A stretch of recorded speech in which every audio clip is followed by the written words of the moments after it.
Hello collective, welcome back to our channel, Traveling Tarot. So I decided that I'm going to do a reading for each element. So earth, air, fire, and water. Check out whichever one you feel like it resonates with you, or depending on the placements in your chart. Check those out below, right? Depending on how they post. But we're going to start with, I think we're still in Scorpio. So we'll start with water. And we're going to do just some oracles kind of on a vibe, like what's going on, like the November vibe, right? The beginning of November. So let's go ahead and let's start with Oracle of Ascendants. I do have the book pulled out, so if I feel called to read on any of the cards from this particular deck, we'll do that as well. And then if I want to go deeper or feel called, feel the need, we'll pull some tarot. But I kind of want to just stick with Oracle just to give some advice and again feel like the vibe of kind of what's going on present time, right? Okay, let's see. What does our Cancer, Pisces, Scorpio need to know? Spirit, divine masculine, divine feminine. What do Cancer, Pisces, Scorpio need to know? Okay.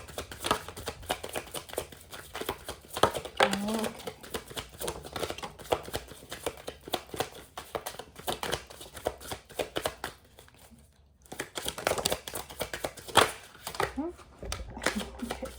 Got Pisces energy. Oh, and Scorpio. Oh wow. Okay, this is gonna be good. Okay, we'll just do that. Okay, so we have Eye of Horus on the bottom of the deck. So you could be connected to, oh, and then the so definitely, oh, and there's Gemini, and then air behind that. So you could be a Cancer, Pisces, Scorpio dealing with a Gemini, or Aquarius, Libra, right? But I'm definitely getting Gemini because they're back to back. We do have Pisces, we have Scorpio, so we do have water energy. We've got, okay, we've got Malkuth, Kether, Pluto, Kundalini, Raku, oh, Octagram, oh, and solar plexus. Oh, and then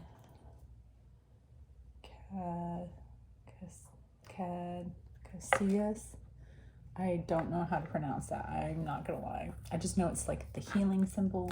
It's the sign for medical, but it can also be the sign for, I don't know, I just get the evil that lurks around the divine. Is kind of my whole personal interpretation, right? Okay. So we have got a couple spheres, you know, for you. So we're gonna read on those, your sign, and then of course, I do believe you need to, I mean, there's a lot of yellow in your cards. So I feel like you could be kind of sparked when it comes to your creativity. And so you might want to, you know, invest into something that's going to be, you know, I don't know, give you something to do, you know, not necessarily a hobby. I mean, it could start off as a hobby and then turn into something that you know, possibly could profit out of. But I feel like sparking your creativity, finding that inner light, really focusing, you know, you can meditate on this chakra, either musically. I'm sorry, he's trying to get comfortable and it's totally distracting me.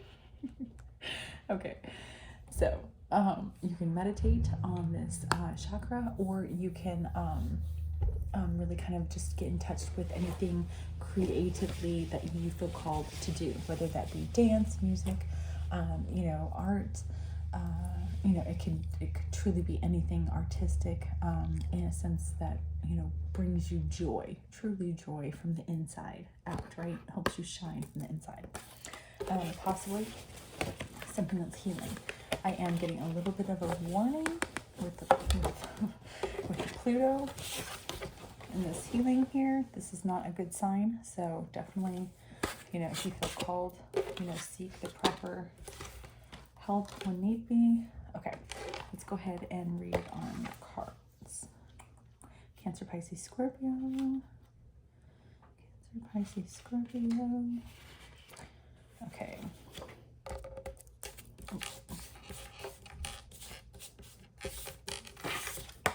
Okay.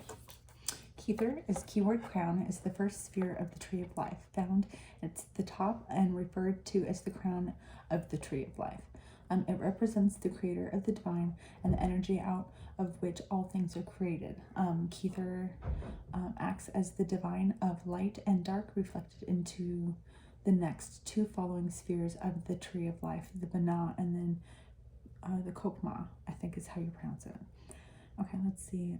It also is a sphere of compassion and represents thought beyond the mind's comprehension, especially which we cannot see or imagine. When Kether appears in your reading, you're being told that the divine is always present and ready to aid you when you need help.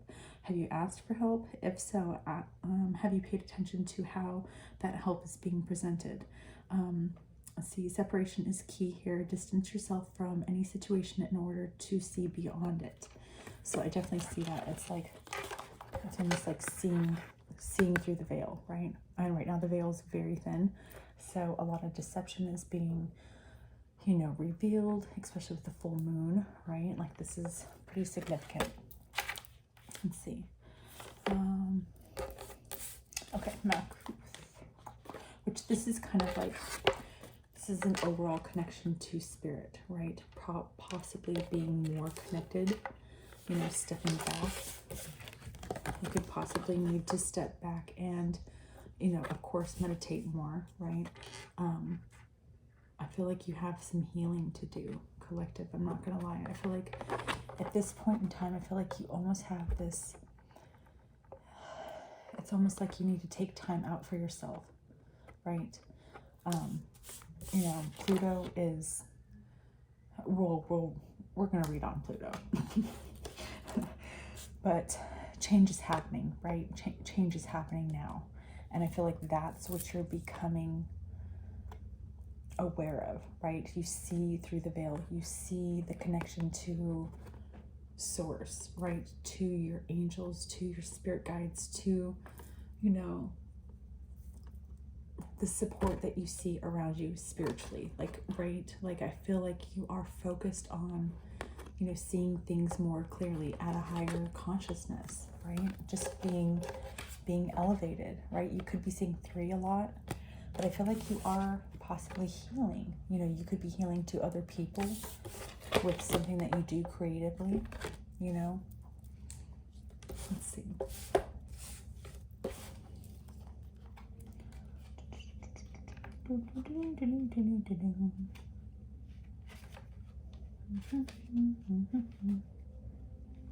Okay, where's Malkuth? I think it's like at the, oh, there it is. Oh, kingdom. Ooh, it means kingdom. Okay. So possibly really seeing through the veil, right? Seeing the clarity when it comes to your stability, like in your own kingdom. Okay. Kingdom is the 10th sphere in the tree of life. While it appears at the bottom, is actually considered the top of the tree of life. Malkuth also represents the realm of earth, a reflection of the realm of heaven, and representation of the material plane of existence. So really, again, being connected with your 3D, your 5D, and everything in between, right? And above, right? Let's see. While Yasod is the sphere that channels, Malkuth is the sphere that receives. So receiving the messages from the divine. Seeing through the deception, right? Being clear, being aware, being tapped in. Like, I don't know. Okay. Let's see. Be it energies, thoughts, emotions, or actions, this is the sphere that allows tangibility out of the other spheres, emanations. Let's see, when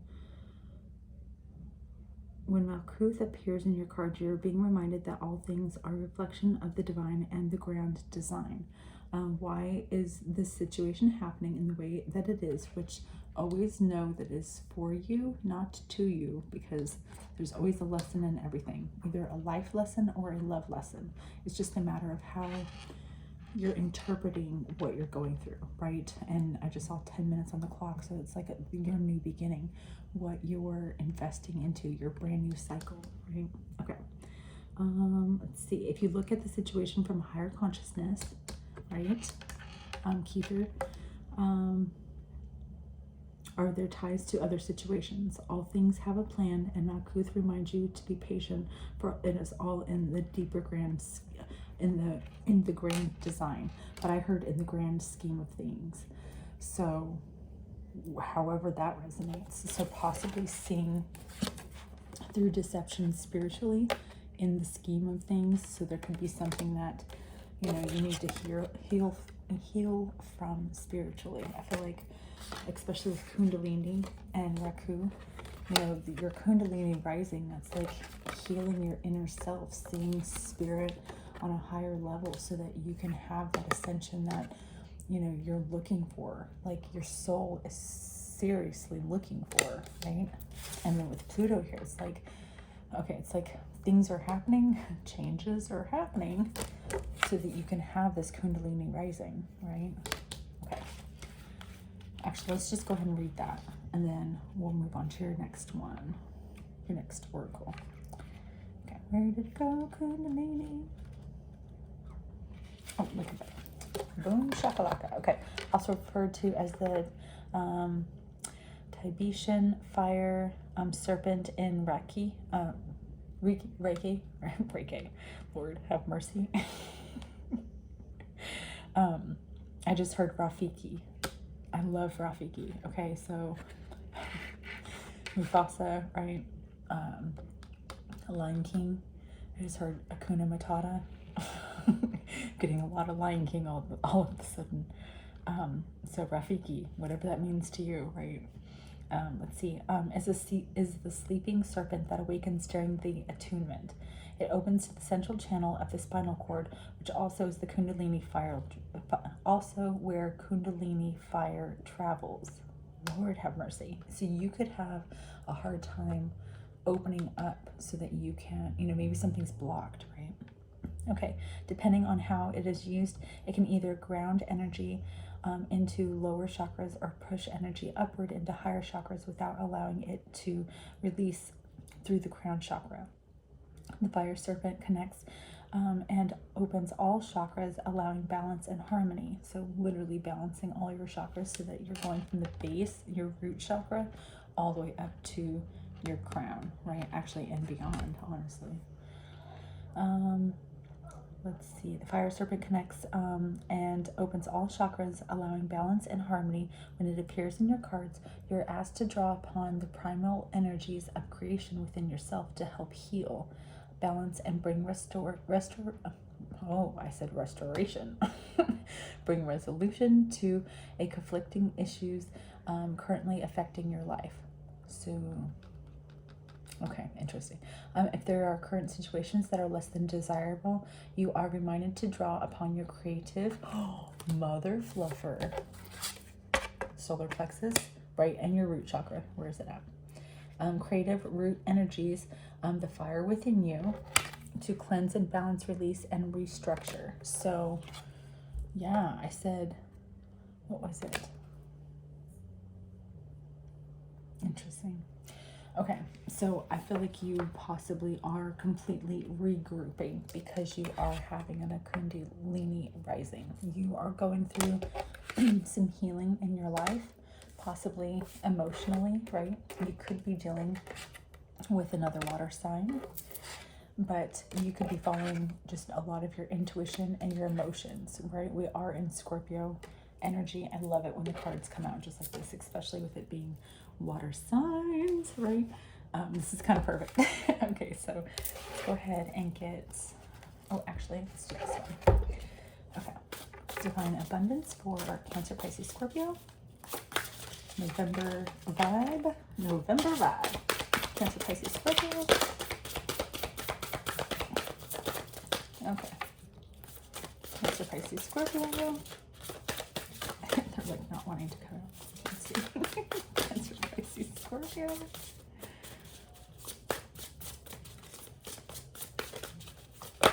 Ooh. Okay, that's kind of a lot. Let's take the ones that came over. It flipped it right side up, right? And then we're going to do it again. We've got change and inner child. So again, lots of healing. And then accepting the change of the flow of your intuition, the flow of the divine, like what you're receiving, right? I technically should have read Pluto. We might go back and read Pluto too. Especially with change. Oof, and divine source. Yeah. Okay. Help me know that all of my deepest needs will be met. Let me trust that you have a plan and the right actions will come. You are my source for all. When the ego, ooh, it almost sounded like I said eagle. When the ego finally sees the utter madness of trying to control everything, you come to a sacred crossroad in your own evolution. Interesting. Okay. Allow me to give compassion and love to the little one. Let me attend to its deepest needs and feelings. So again, I feel like you could be, I don't know, I just feel like you're kind of, I feel like you possibly could be going inside to do some healing, or you need to, right? I feel like that is possibly something you're either in the midst of doing, is accepting this change and going through it, you know, following the divine and the flow of where you're supposed to be going, right? The divine flow, where to go. But it's for you to ascend. It's for you to see things from a higher perspective, right? Using your intuition, Pisces. You know, I feel like Pisces are very dreamy, right? And Scorpios are very, they don't like change, okay? Let's just admit it, okay? And let's see. You literally got change out on the board. So, and then of course it being Cancer as well, right? It's like having the emotions, I just heard dispersed properly, right? Knowing when to, I don't know, I just feel like, you know, Scorpios are very, you hide a lot, right? You hide a lot of how you feel, especially if you're a male. But when it comes to being a female, you can be kind of a little bit more on the masculine side, you know, hiding those feelings, really holding that front, right? And then you've got this dreamy aspect, you know, using your intuition because you are a water sign. It's like you know, you want that love. You want that change that's going to be good for, you know, your future, for your happiness. But you have to be able to do that healing, the healing that you need, possibly medically, emotionally, physically, spiritually, right? There's a lot of becoming aware of the healing that's needed, becoming aware of the direction that you want to go, the direction that the divine is trying to send you to go, right? To flow, go flow. And then we've got Pluto, right? This is literally the planet of change. And I feel like that's huge. So it's like it's becoming aware and investing into the change that's going to be good for you, right? Like I really like this. Okay, let's get some of the oracle to wrap this up for our Cancer, Pisces, Scorpio. Cancer, Pisces, Scorpio, or for Cancer, Pisces, Scorpio need to know. Okay, release other people's emotions. This is very, very important. Okay, ask yourself, is this emotion mine? Exhale uncomfortable feelings that are not yours so that so they don't linger in your body. Inhale light and space. So inhale the good shit, exhale the bullshit, right? Inhale the good shit, exhale the bullshit. Inhale the good shit, exhale the bullshit. Restore yourself with alone time. Take a break from a busy world. Replenish yourself in the stillness. Meditate, stretch, nap, garden. Do whatever quiet activities your spirit yearns for. I feel like because you are a water sign, I feel like helping with your Kundalini rising really will be tapping into some kind of water form. Like, get close, even if it means going and buying a new goldfish. You know, Tap into some kind of water source, preferably this weekend, right? Okay, practice self-soothing. You have the power to comfort yourself when you are upset. Place your hand gently over your heart, send yourself unconditional love, and ease tension and frustration. Perfect. I love this. I really, really like this. This is good. Okay, I'm kind of feeling, I'm being called to read Pluto. Damn it, Pluto. All right. I'm gonna have to grab it too. Oh, goodness gracious. You know, and then poor Pluto. Like, how do you be a planet and then just all of a sudden you're not a planet? Not cool. Not coolio. Okay, Pluto, the last of the classically recognized planets. Pluto's energy is often associated with Hades, Greek, lord of the underworld. This does not demonstrate evil, merely the shadow aspect. Pluto is the mirror that reflects all things and brings all secrets to light. If you have been in denial about something that you know is true, Pluto's appearance in your reading is telling you to be strong and to accept and acknowledge it. It is time to bring secrets to light, to clear the air and resolve the unresolved, which in turn will help provide healing to you and those around you.